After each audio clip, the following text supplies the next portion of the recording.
Actually ഞാൻ കരയുണ്ട്. Happy ആയതുകൊണ്ട് cry ചെയ്താണോ അതോ? അതെ, ഹാപ്പി ലൈക്ക് ഭയങ്കരമായിട്ട് എന്തോ ഭയങ്കര ഹാപ്പി ആയിപ്പോയി. അവരെല്ലാവരും ഞാനിങ്ങനെ ഭയങ്കര സ്റ്റക്കായിരിക്കുന്ന കാണുമ്പോൾ എൻ്റെ ഹസ്ബൻഡ് എന്ന് വെച്ചാൽ എന്തോ പറ്റിയെന്ന് വെച്ചാൽ ആൾ വിചാരിച്ച് ഞാൻ കരയുന്ന വീണ്ടും അങ്ങനെ എന്തെങ്കിലും ആണ്. ഞാൻ പറഞ്ഞു ഒന്നും കൂടെ റീചെക്ക് ചെയ്ത് നോക്കെന്ന് പറഞ്ഞ് ഫോൺ എടുത്തു. എക്സാമിന് വേണ്ടി ചോദിക്കുന്ന 1-2 ടോപ്പിക്ക് പഠിച്ച് പോയിട്ടുണ്ടാവുള്ളൂ. പക്ഷെ സാറിൻ്റെ ആ ഒരു ക്ലാസ് കഴിയുമ്പോൾ തന്നെ ലൈക്ക് പാതിയും മുക്കാലും ഫിക്സ്ഡ് ആണ് തലയിൽ. ലൈവ് ആണെന്നുണ്ടെങ്കിൽ ഫേസ് ടു ഫേസിന് കുറേ കംഫർട്ട് എനിക്ക് കിട്ടിയിട്ടുണ്ട്. എല്ലാത്തിനും നമുക്കൊരു പ്രശ്നം വരുമ്പോൾ ആരെങ്കിലുമൊക്കെ ആയിട്ട് അവിടെ അവൈലബിൾ ആയിരുന്നു. എനിക്കൊരു ഭയങ്കര ബെനിഫിറ്റായി തോന്നിയത് നമ്മൾ നിൽക്കുന്ന ഫേസ് ചെയ്താണുള്ളത് അവർക്ക് കറക്റ്റ് അറിയാം. Hi all, so today we have Dr. Jasina with us. She got a wonderful rank 429 in the last UNICET examination.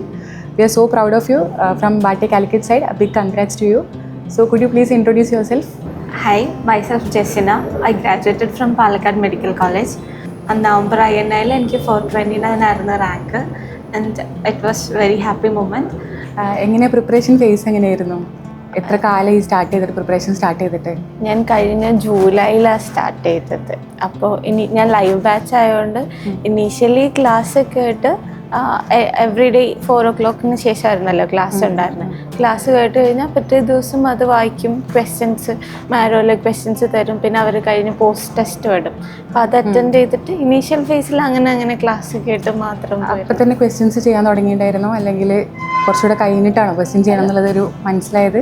എന്നുവെച്ചാൽ ആദ്യം ഇങ്ങനെ റാൻഡംലി ഉള്ള വെറുതെ ചെയ്യുന്ന പോലായിരുന്നു. ഇങ്ങനെ എത്ര കസ്റ്റം മൊഡ്യൂൾ ഇടണം, ഇന്ന ടോപ്പിക്ക് സെലക്ട് ചെയ്യണം, അങ്ങനെയൊന്നും അറിയണ്ടായിരുന്നില്ല.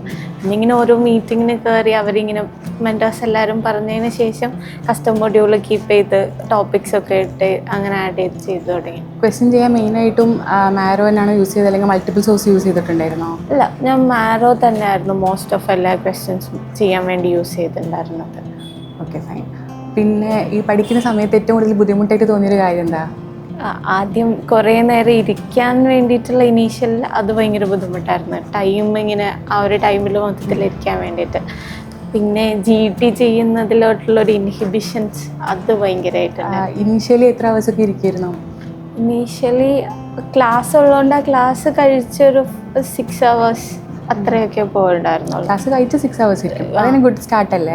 അങ്ങനെയൊക്കെ ആയിട്ട്. പക്ഷെ അത് വീട്ടിൽ ഇനീഷ്യലി ഞാൻ ഡേ സ്കോളർ ആയതുകൊണ്ട് ഇനീഷ്യലി വീട്ടിലിരുന്നായിരുന്നു പ്രിപ്പറേഷൻ. അപ്പോൾ ഭയങ്കര ലോ ടൈമായിരുന്നു. ക്വസ്റ്റ്യൻ ചെയ്യുന്ന ക്വാണ്ടിറ്റി ഒക്കെ ഭയങ്കര കുറവായിരുന്നു. പിന്നെ സ്റ്റഡി ഹാളിലോട്ട് ഷിഫ്റ്റ് ചെയ്തപ്പോൾ കുറച്ചും കൂടെ ഒരു കോൺസെൻട്രേറ്റഡ് ഇരിക്കാൻ പറ്റി. അപ്പം ടുവേർഡ്സ് എക്സാം INICETയുടെ ഒരു 1 week മുന്നൊക്കെ എത്ര അവേഴ്സ് പഠിച്ചിട്ടുണ്ടാവും? ഒരു 13 hours അടുത്ത്. 6 13ലേക്ക് പിക്ക് ചെയ്ത് അങ്ങനെ വന്നു. നമ്പർ ഓഫ് ക്വസ്റ്റ്യൻസ് എങ്ങനെ ഇമ്പ്രൂവ് ചെയ്തത്? ഒരു ഇനിഷ്യലി ഇപ്പോൾ നമ്മൾ 30 ഒക്കെ വെച്ചിട്ടല്ലേ സ്റ്റാർട്ട് ചെയ്യുക, പിന്നെ അത് കൂട്ടി ഏകദേശം എത്രയിലേക്ക് എത്തിയിട്ടുണ്ടാവും?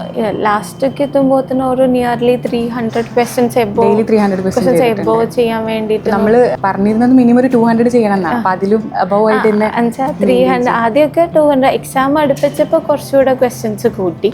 ഒരു ലാസ്റ്റ് 1 month കുറച്ചുകൂടെ ക്വസ്റ്റ്യൻസ് കൂട്ടി. പഠിക്കുന്നതും രണ്ടും ഏകദേശം ഒരു പ്രൊപ്പോർഷനിൽ കൊണ്ടുവരണം. ആദ്യമൊക്കെ 70-30 പ്രൊപ്പോർഷൻ ആയിരുന്നു. പിന്നെ അതൊരു 50-50 പോലെ കൊണ്ടുപോയിരുന്നു. പിന്നെ GT സ്കോർ ഇങ്ങനെ സ്റ്റക്ക് ആകുമ്പോൾ ഒരു ഡൗൺ ആവുമെന്ന് പറഞ്ഞല്ലോ. അപ്പോൾ ആ ഒരു ഫേസ് എങ്ങനെ ഓവർകം ചെയ്തത്? GT എനിക്ക് സ്റ്റക്കായ സമയത്ത് എൻ്റെ മെയിൻ പ്രശ്നം എന്ന് വെച്ച് കഴിഞ്ഞാൽ ഞാൻ മാറ്റിക്കുത്തുമായിരുന്നു. ഇങ്ങനെ നമ്മൾ ഒരു ആൻസർ പിക്ക് ചെയ്തിട്ട് നമുക്ക് പിക്ക് ചെയ്തിട്ട് പിന്നെ റാൻഡംലി ഞാൻ സ്വന്തമായിട്ട് റീസണിങ് കൊടുത്തൊക്കെ മാറ്റിക്കുത്തും. പക്ഷെ ഞാൻ എൻ്റെ ഫസ്റ്റത്തെ ആൻസർ കറക്റ്റ് ആവുമായിരുന്നു. അത് നമ്മളെ സബ്കോൺഷ്യസ് കറക്റ്റ് ആവുമായിരുന്നു. അപ്പം അങ്ങനത്തെ ഞാൻ പിന്നെ GT ചെയ്യുമ്പോൾ ഒരു പേപ്പർ വെച്ചിട്ട് ഏതൊക്കെയാണോ A and B ഡൗട്ട് ഉള്ളത് അത് ഞാൻ ആ പേപ്പറിൽ മാർക്ക് ചെയ്ത് വെക്കും. GT ചെയ്യുമ്പോൾ തന്നെ A and B എനിക്ക് ഡൗട്ട് പക്ഷെ ഞാൻ കുത്തിയത് B ആണ്. എന്നിട്ട് ഞാൻ A and B ആണ് എനിക്ക് ഡൗട്ട് എന്നുള്ള രീതിയിൽ എഴുതി വെക്കും. എന്നിട്ട് GT കഴിഞ്ഞാൽ വേഗം തന്നെ ഈ ക്വസ്റ്റ്യൻസാണ് ഞാൻ നോക്കുക. അപ്പോൾ ഇതിലേതാണ് ശരിയായത്. പിന്നെ ആ ടോപ്പിക്സ് ഞാൻ ഒന്നും കൂടെ പോയി ബുക്കിൽ പോയിട്ട് പഠിച്ചുകൊണ്ടിരിക്കും. GTയിൽ ഈ മിസ്റ്റേക്സ് വരുത്തുന്നതൊക്കെ ഞാനൊരു നോട്ടിലോട്ട് എഴുതി വെച്ചിട്ട് എപ്പോഴും തെറ്റിക്കുന്ന ഭാഗങ്ങൾ ഞാൻ എഴുതി വെക്കും. ഒരു ഫസ്റ്റ് ടൈം തെറ്റുമ്പോൾ തന്നെയാണോ അല്ലെങ്കിൽ ഒരു 3 times ഒക്കെ സെയിം ക്വസ്റ്റ്യൻ തെറ്റുമ്പോൾ ഈ കൺസെപ്റ്റ് ഇങ്ങനെ മാറി മാറി പോകുന്ന സാധനങ്ങളൊക്കെ ഈ മാരോലൊക്കെ ചില ക്വസ്റ്റ്യൻസ് അവർ ആ ഒരു ബോക്സിൽ നിന്ന് തന്നെ വീണ്ടും റിപ്പീറ്റഡ്ലി കുറേ ചോദിക്കുന്ന ബോക്സസ് ഉണ്ടായി. അതൊക്കെ ഞാൻ എൻ്റെ ഒരു PDF ആക്കി മാറ്റിയിട്ട് എടുത്തു വെച്ചായിരുന്നു. എന്നിട്ട് ഞാൻ അത് എല്ലാ GT മുന്നേ വായിച്ച് അങ്ങനെ പോയപ്പോൾ കുറേയൊക്കെ മാറ്റം. അപ്പോൾ GT റിവ്യൂ ചെയ്യാൻ എത്ര ടൈം എടുത്തിട്ടുണ്ടാവും ഓരോ GT? ആദ്യം ഇനീഷ്യലി ഞാൻ കുറച്ച് ലോങ് എടുത്തിട്ടായിരുന്നു ചെയ്തിരുന്നത്. പിന്നെ അതൊരു 4 hours ഉള്ളിലൊക്കെ ഞാൻ GT കഴിഞ്ഞ് ഒന്ന് റെസ്റ്റ് എടുത്ത് വന്ന് GT റിവ്യൂ ചെയ്ത് ഫുൾ സെയിം ഡേ റിവ്യൂ ചെയ്യും. ആദ്യം ഈ എവിടെയൊക്കെ തെറ്റി എന്തൊക്കെയെന്നുള്ള മിസ്റ്റേക്സ് മനസ്സിലാക്കാൻ എടുത്തു കഴിഞ്ഞപ്പോൾ പിന്നെ പെട്ടെന്ന് ചെയ്യൽ തുടങ്ങി. ഈ ഒരു റാങ്കിലേക്ക് എത്താൻ വേണ്ടി ഏറ്റവും കൂടുതൽ ഹെൽപ്പ് ചെയ്തൊരു ഫാക്ടർ എന്തായിരിക്കും? എനിക്ക് തോന്നുന്നു കുറച്ചുകൂടെ കൺസിസ്റ്റൻ്റ് ആയി ക്വസ്റ്റ്യൻസും GT ചെയ്തതായിരിക്കണം. ഇനീഷ്യലി ക്വസ്റ്റ്യൻ കുറവായിരുന്നു, അത് നല്ല കൂട്ടിക്കൊണ്ടുവന്നു. ഫ്രീക്വൻസി ഓഫ് GTയും കൂട്ടിക്കൊണ്ടുവന്നു. ഇനിഷ്യൽ ഫേസിൽ ഞാൻ ആകെ ഒരു 1 or 2 GTs ചെയ്തിട്ടുണ്ടാവുള്ളൂ. ഒരു നവംബർ INA മുന്നേ വരെ ഞാനൊരു 1 or 2 GT ചെയ്തിട്ടുള്ളൂ. ഒട്ടാകെ 1 or 2 GT ചെയ്തിട്ടുള്ളൂ. പിന്നെ നവംബർ ജൂലൈയിൽ പ്രിപ്പറേഷൻ സ്റ്റാർട്ട് ചെയ്തിട്ട് പിന്നെ നവംബറിൽ ഞാൻ INA കഴിഞ്ഞപ്പോഴാണ് അവർ സംഭവം സ്റ്റക്കായത്. എന്താ പറ്റിയ കുറച്ച് പഠിച്ചിട്ടുണ്ട്, പക്ഷെ അറിയുന്ന ടോപ്പിക്കിൻ്റെ മിസ്റ്റേക്സ് വരുത്തിയപ്പോൾ എന്താ പറ്റിയെന്ന് മനസ്സിലായപ്പോൾ GT ചെയ്യാത്തതിൻ്റെ ബുദ്ധിമുട്ട്. എത്ര റാങ്ക് ഉണ്ടായിരുന്നു? അതിൽ 5000 ആയിരുന്നു. ആ 5000 നിന്ന് ഒരു 429 എന്നുള്ള റാങ്കിലേക്ക് ഒരു വലിയ ജമ്പാണ് വന്നത് അല്ലേ? അതിന് പിന്നിലുള്ള മെയിൻ റീസൺ പറയുന്നത് എനിക്ക് തോന്നുന്നു ഞാൻ കൺസിസ്റ്റൻ്റ് ആയിട്ട് പിന്നെ ഞാൻ എല്ലാ വീക്കും ഒരു GT ചെയ്തായിരുന്നു. പിന്നെ ലാസ്റ്റൊക്കെ ആയപ്പോൾ ഒരു 5 days GT ആക്കി മാറ്റി. അങ്ങനെ ഒരു കൺസിസ്റ്റൻസി കീപ്പ് ചെയ്ത് തുടങ്ങിയായിരുന്നു. അപ്പോൾ അതും പിന്നെ ക്വസ്റ്റ്യൻസും നല്ലോണം കൂട്ടി. അങ്ങനെ ആയപ്പോൾ തന്നെ കുറച്ചുകൂടെ ഇമ്പ്രൂവ് ആയി വന്നു. ഏറ്റവും കൂടുതൽ പഠിക്കാൻ വേണ്ടി ബുദ്ധിമുട്ടിയ സബ്ജക്റ്റ് ഏതാ? ലൈക്ക് ഏറ്റവും ഹാർഡായിട്ട് തോന്നിയത്?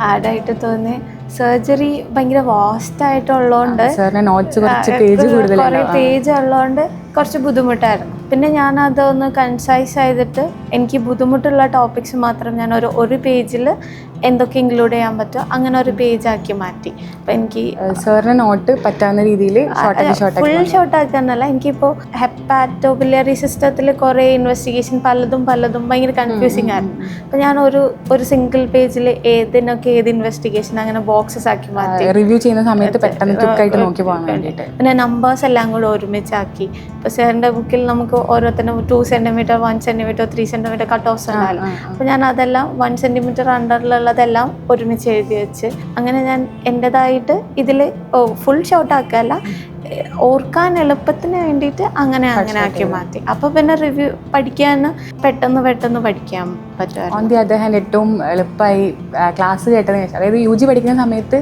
അത്ര ഇഷ്ടം തോന്നിയില്ല, പക്ഷേ ഇവിടുത്തെ ക്ലാസ് കേട്ടിട്ട് ഭയങ്കരമായിട്ട് ഇൻസ്പയർ ആയ സബ്ജക്റ്റ് ഏതാ? മൈക്രോ ആയിരിക്കണം.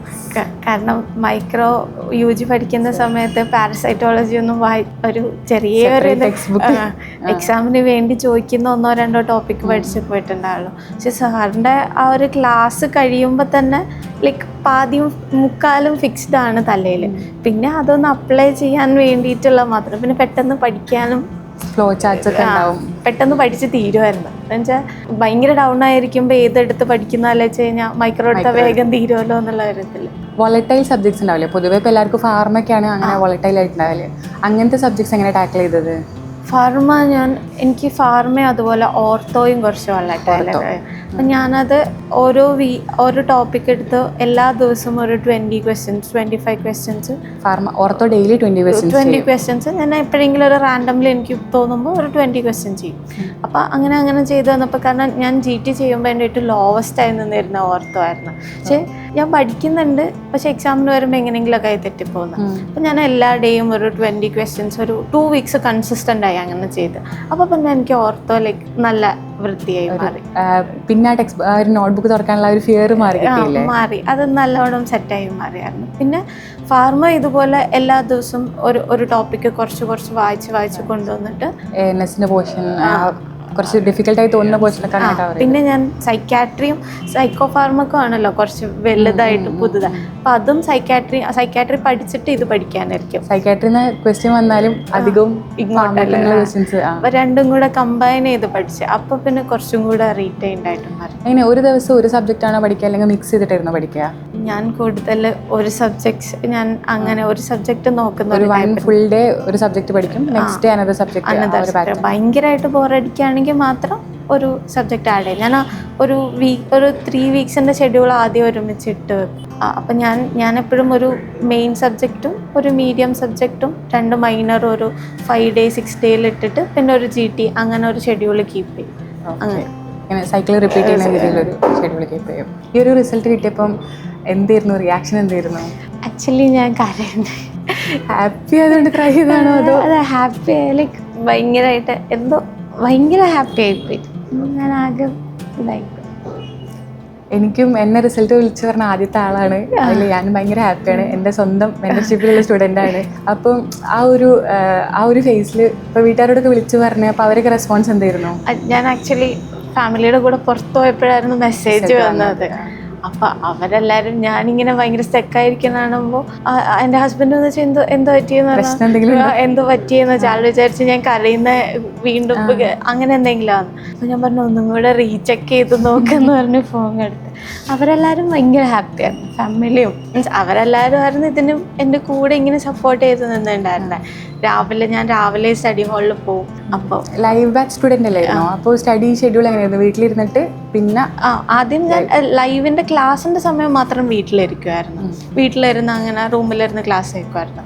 ബാക്കി പഠിക്കാനൊക്കെ ഞാൻ സ്റ്റഡി റൂമിൽ പോയിരുന്നു. പിന്നെ ക്ലാസ് കഴിഞ്ഞപ്പോൾ ഞാൻ സ്റ്റഡി റൂമിൽ തന്നെ ആയിരുന്നു കംപ്ലീറ്റ് ആയിട്ട്. രാവിലെ വരും,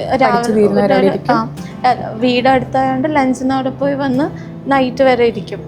എന്താ live batch versus face to face? Like വീട് ഇത്രയും അടുത്തായിട്ടും ലൈവ് ബാച്ച് ആണല്ലോ എടുത്തത്. അപ്പോൾ അതിനെന്തെങ്കിലും ബെനിഫിറ്റ് തോന്നിയിട്ടുണ്ടോ? എന്തെങ്കിലും ഡിസഡ്വാൻറ്റേജ് തോന്നിയിട്ടുണ്ടോ? ലൈവ് ബാച്ചിൽ എന്ന് പറഞ്ഞു കഴിഞ്ഞാൽ ഡിസഡ്വാൻറ്റേജ് ഒരു സാധനം സെൽഫ് മോട്ടിവേഷൻ വേണം ക്ലാസ് കേൾക്കാനായിട്ട്. ബാക്കിയുള്ള ആരും കാണുന്നില്ല. നമ്മൾ ഒറ്റയ്ക്കിരുന്ന് ആ ഒരു ഇതിൽ നമ്മളിങ്ങനെ മോട്ടിവേറ്റഡ് ആയിട്ട് ക്ലാസ് കേൾക്കണം, സ്കിപ്പ് ചെയ്യരുത്.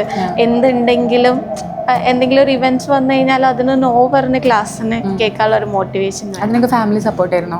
ഭയങ്കര ആൾക്കാരൊക്കെ ഒരു പ്രോഗ്രാമിന് വിളിക്കുമ്പോൾ ചെല്ലാതിരിക്കുന്നതിന് ഭയങ്കര സപ്പോർട്ടായിരുന്നു. ഞാൻ ലൈക്ക് എന്തെങ്കിലും ഉണ്ടെങ്കിൽ അവർ കുഴപ്പമില്ല വരണ്ട ക്ലാസ് അല്ലേ എന്ന് പറഞ്ഞിട്ട് അങ്ങനെ ഇതായിട്ട് ഞാൻ ഇരിക്കുമായിരുന്നു. ഞാൻ വീട്ടിലിരുന്ന് ക്ലാസ് കേൾക്കുമായിരുന്നു. അങ്ങനെ ആയിട്ട് പോകായിരുന്നു. അഡ്വാൻറ്റേജ് ആയിട്ട് എന്തെങ്കിലും തോന്നിയിട്ടുണ്ടോ ലൈവ് എടുത്തതിന്? അഡ്വാൻറ്റേജ് എന്ന് പറയുമ്പോൾ എനിക്ക് ഫേസ് ടു ഫേസ് കുറേ ടൈപ്പ് ക്ലാസ് ഉണ്ടാവുമല്ലോ. സ്ട്രെച്ചിൽ കുറേ ക്ലാസ് ഉണ്ടായിരിക്കും. ഇതിപ്പോൾ ഒരു മെഡിസിൻ ആണെങ്കിൽ 10 ഡേയ്സിലൊക്കെ തീരാം ലൈവ് ആവുമ്പോൾ. അപ്പോൾ ആ ഒരു സമയത്തിനുള്ളിൽ എനിക്ക് ആ ടോപ്പിക്സ് എല്ലാം നല്ല വൃത്തിക്ക് പഠിച്ച് ഒരു ക്ലാസ് കഴിഞ്ഞാൽ പിറ്റേ ദിവസം എനിക്കത് പഠിക്കാനുള്ള സമയം കിട്ടുമായിരുന്നു. ക്ലാസ് കണ്ടിന്യൂസ് അല്ല, നമ്മളെ ഷെഡ്യൂൾ പോയാൽ മതി. ഈവനിങ് തൊട്ടിട്ട് ഒരു 6 hours 7 hours അല്ലേ ക്ലാസ് മാക്സിമം ഉണ്ടാവുള്ളൂ. പിറ്റേ ദിവസം അത് പഠിച്ച് തീരുമ്പോൾ തന്നെ അടുത്ത ക്ലാസ് വരുള്ളൂ. ആകെ ഒരു ഡിസഡ്വാൻറ്റേജ് മെയിൻ ആയിട്ടുള്ളത് മോട്ടിവേഷൻ ഉണ്ടാവില്ല. പിന്നെ ആകെ ഒരു മീറ്റിംഗ് ഒക്കെ വരുമ്പോഴാണ് ഒന്നൊന്ന് എന്താണ് നടക്കുന്നത് കാര്യം. ഞാൻ ഫേസ് ടു ഫേസ് എൻ്റെ റീഡിംഗ് റൂമിലായതുകൊണ്ട് അവിടെ എപ്പോഴും നിയാസ്കൊക്കെ എപ്പോഴും വരും, വിസിറ്റ് ചെയ്യും. അപ്പോൾ ഓഫ്ലൈൻ മീറ്റിംഗ് ഉണ്ടായിരിക്കും. അപ്പോൾ എന്നെ വിളിച്ചുകൊണ്ട് വരും. അങ്ങനെയായിട്ട് ലൈക്ക് ലൈവ് ആണെന്നുണ്ടെങ്കിൽ ഫേസ് ടു ഫേസിന്റെ കുറെ കിട്ടിയിട്ടുണ്ട്. കമ്പ്യൂട്ടർ GT ചെയ്തിട്ടുണ്ടായിരുന്നു അല്ലെങ്കിൽ ഫോണിൽ തന്നെ? അല്ല, കമ്പ്യൂട്ടർ GT. ആദ്യം ഞാൻ ടാബിൽ 1 or 2 ഒക്കെ കൊടുത്ത് പിന്നെ സെന്ററിൽ അവിടെ GT വന്നപ്പോൾ പിന്നെ കമ്പ്യൂട്ടർ ബേസ്ഡ് ആയിരുന്നു.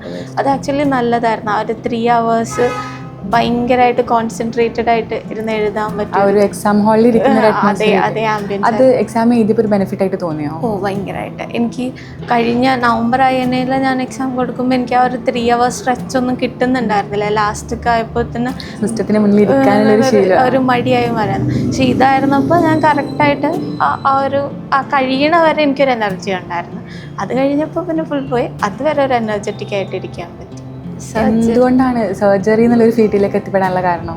എനിക്ക് ഹൗസ് സർജൻസി ചെയ്തപ്പോഴേ സർജറി കുറച്ചുകൂടെ എന്തെങ്കിലും സ്കിൽസ് ഒക്കെ വെച്ച് ചെയ്യുന്ന കാര്യങ്ങളിൽ കുറച്ചും കൂടെ ഇൻട്രസ്റ്റഡ് ആയിരുന്നു. കുറച്ചുകൂടെ റിവാർഡിങ് ആയി തോന്നിയിട്ടുണ്ടാവും. നമ്മൾ ഭയങ്കര പേഷ്യൻസ് അവർ പോകുമ്പോൾ അവർ കുറച്ചുകൂടെ ഹാപ്പി ആയിട്ട് പോകണ പോലെ തോന്നിയായിരുന്നു. അപ്പം അതുകൊണ്ട് ഇങ്ങനെ സർജറി എടുക്കാന്നുള്ളൊരു പിന്നെ ഇങ്ങനെ ചടഞ്ഞിരിക്കാൻ താല്പര്യമില്ല, എന്തെങ്കിലുമൊക്കെ ചെയ്തുകൊണ്ടിരിക്കണം എന്നുള്ളൊരു. അതേപോലെ എന്തുകൊണ്ടാണ് ബാട്ടി കാലിക്കറ്റ് എടുക്കാൻ കാരണം? Like you had so many platforms available ആണ് ഇപ്പോൾ. അപ്പോൾ സ്പെസിഫിക്കലി ബാട്ടി എടുക്കാൻ എന്തെങ്കിലും ഒരു കാരണം ഉണ്ടോ? ബാട്ടിയ എനിക്ക് കുറേ പേര് ഞാൻ അന്വേഷിച്ചപ്പോൾ കുറേ പേര് ബാട്ടിയ കുറച്ചുകൂടി ബെറ്റർ ആണെന്ന് പറഞ്ഞ്. പിന്നെ മെൻറ്റർഷിപ്പും എല്ലാ കാര്യങ്ങളും എല്ലാത്തിനും നമുക്കൊരു പ്രശ്നം വരുമ്പോൾ ആരെങ്കിലുമൊക്കെ ആയിട്ട് അവിടെ അവൈലബിൾ ആയിരുന്നു. ലൈക്ക് മെൻറ്റേഴ്സ് ഉണ്ടായിരുന്നു. എൻ്റെ മെൻറ്റർ ഷെറിനിത്തായിരുന്നു. അപ്പോൾ എപ്പോൾ സ്റ്റക്കായി കഴിഞ്ഞാലും നമുക്ക് പറയാൻ ആൾക്കാരുണ്ടായിരുന്നു. നിയാസ്ക് ആയി കഴിഞ്ഞാലും അവിടെ ബാട്ടിയാലും വരുമായിരുന്നു. എന്നിട്ട് എന്താ പ്രശ്നം നമ്മളിങ്ങനെ മോട്ടിവേറ്റ് ചെയ്യാൻ വേണ്ടിയിട്ട് എന്ന് വന്ന് വരുമ്പോൾ ചോദിക്കും. ഞാൻ ഫ്രണ്ടിൽ ഇരുന്നിട്ടാണ് പഠിക്കുക. അപ്പോൾ എന്നോട് ചോദിക്കും GT എന്തായി, എത്രയിലാണ് നിൽക്കുന്നത്, സ്റ്റക്കാണോ, പഠിക്കുന്നില്ലേ? പിന്നെ സ്റ്റക്കായ ഫേസിൽ എന്നോട് പറഞ്ഞു ഇതൊന്നും അല്ല പ്രശ്നം, കുറച്ചുകൂടെ അങ്ങ് മുകളിൽ പോയി കഴിഞ്ഞാൽ ഇനിയും പ്രശ്നങ്ങൾ വരാറുണ്ട്. അങ്ങനെ ലൈക്ക് എവറിബഡി വാസ് ഇങ്ങനെ മോട്ടിവേറ്റ് ചെയ്തുകൊണ്ടിരിക്കുകയായിരുന്നു പഠിക്കാൻ വേണ്ടിയിട്ട്. ഞാനും ഇതേ ഫേസിലൂടെ കടന്നു വരാം. അന്ന് റിൻഷത്തൊക്കെയാണ് എൻ്റെ മെൻറ്റർ. എനിക്കൊരു ഭയങ്കര ബെനിഫിറ്റായി തോന്നിയത് നമ്മൾ നിൽക്കുന്ന ഫേസ് ചെയ്താണുള്ളത് അവർക്ക് കറക്റ്റ് അറിയാം. അപ്പോൾ നമ്മളിങ്ങനെയാന്ന് പറഞ്ഞാൽ അവർക്ക് അറിയാം ഈ ടൈമിൽ ഇത്ര കുട്ടി ഇത്രേ പഠിക്കുള്ളൂ. ഇപ്പോൾ 6 hours പഠിക്കുന്ന കുട്ടീനോട് ഒറ്റ ദിവസം കൊണ്ട് 12 ആക്കാൻ പറഞ്ഞിട്ട് കാര്യമില്ല. ഇങ്ങനെ സ്ലോലി കൂട്ടണം. അവർക്ക് എങ്ങനെ ഗൈഡ് ചെയ്യേണ്ടതെന്നുള്ള കാര്യം നന്നായിട്ട് അറിയായിരുന്നു. അതാണ് എനിക്ക് അന്നൊരു ബെനിഫിറ്റ് ആയിട്ട് തോന്നിയിട്ടുണ്ടായിരുന്നത്. അതാ GT എഴുതാൻ പറയും. ഞാൻ എല്ലാ GT ചെറിയൊരു പുഷ് വേണം നമുക്ക്. അപ്പം അതിങ്ങനെ കിട്ടിക്കൊണ്ടിരിക്കുമ്പോൾ 5 സ്റ്റക്കായി പോകുമ്പോൾ ഒരാൾ നമുക്ക് വേണ്ടിയിട്ട് ഇങ്ങനെ നമ്മളെ ഗൈഡ് ചെയ്യാനുണ്ടാകുമ്പോൾ ഭയങ്കര നല്ലതായിട്ട് തോന്നിയായിരുന്നു. സോ ഇനി ഇപ്പം ഇൻ്റർവ്യൂ കാണുന്നത് നെക്സ്റ്റ് ഇയറിലേക്ക് പ്രിപ്പയർ ചെയ്യാനിരിക്കുന്ന ആൾക്കാരായിരിക്കും. അപ്പോൾ അവരോട് എന്താ പറയാനുള്ളത്? How did you achieve this? How was A journey? അതൊന്ന് പറയാൻ പറ്റുമോ? ജേർണി എപ്പോഴും കുറച്ച് സ്ട്രഗിളായിരിക്കും. ലൈക്ക് നമ്മൾ കൺസിസ്റ്റൻ്റ് ആയിരിക്കണം, നമ്മൾ ഹാർഡ് വർക്ക് ചെയ്യണം, നമുക്ക് വേണ്ടിയിട്ടാണ് ചെയ്യണമെന്നുള്ള ഒരു ഇതിലിരിക്കുമ്പോൾ വി ക്യാൻ ഗോ ഫർദർ. ഇതിൻ്റെ ഇടയിൽ കുറേ പ്രശ്നങ്ങളൊക്കെ വരുന്നുണ്ടാവും. ബട്ട് അറ്റ് ദ എൻഡ് എന്തെങ്കിലും ഒരു റിവാർഡിങ് ആയിട്ടുള്ള ഒരു നല്ല റിസൾട്ട് വരും എന്നുള്ള ഹോപ്പിൽ പഠിക്കുക, കൺസിസ്റ്റൻ്റ് ആവുക. നന്നായി പഠിക്കുമ്പോൾ എവിടെയെങ്കിലും സ്റ്റക്കായി പോകുമ്പോൾ you can ask for help. എല്ലാവരും ഉണ്ടായിരിക്കും. എന്തായിരുന്നു ഒരു മോട്ടിവേഷൻ? എന്തായിരുന്നു ലൈക്ക് ഈ ഒരു പെർട്ടിക്കുലർ റാങ്ക് എന്ന് പറഞ്ഞാൽ എന്തായാലും നമ്മൾ ഈ ഒരു റാങ്ക് വേണ്ടിയിട്ട് സ്വപ്നം കണ്ടിട്ടുണ്ടാവും. വെറുതെ ഇങ്ങനെ 2000 റാങ്കോ 5000 റാങ്കോ കിട്ടണം എന്ന് വിചാരിച്ചാൽ കിട്ടുന്ന റാങ്ക് അല്ല. അപ്പോൾ ഈ ഒരു റാങ്ക് കിട്ടണം എന്നുള്ളതിനുള്ള മോട്ടിവേഷൻ എന്തായിരുന്നു?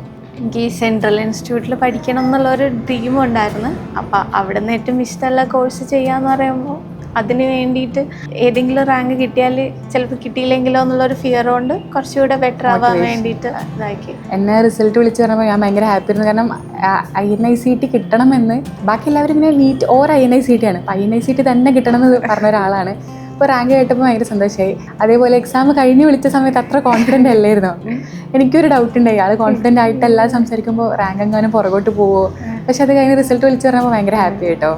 So thank you so much for spending your valuable time with us. ഒരു അടിപൊളി സർജനായിട്ട് സെൻട്രൽ ഇൻസ്റ്റിറ്റ്യൂട്ടിൽ പഠിച്ചിറങ്ങിയ ഒരു അടിപൊളി സർജനായിട്ട് തിരിച്ചു വരട്ടെ. All the best. Thank you.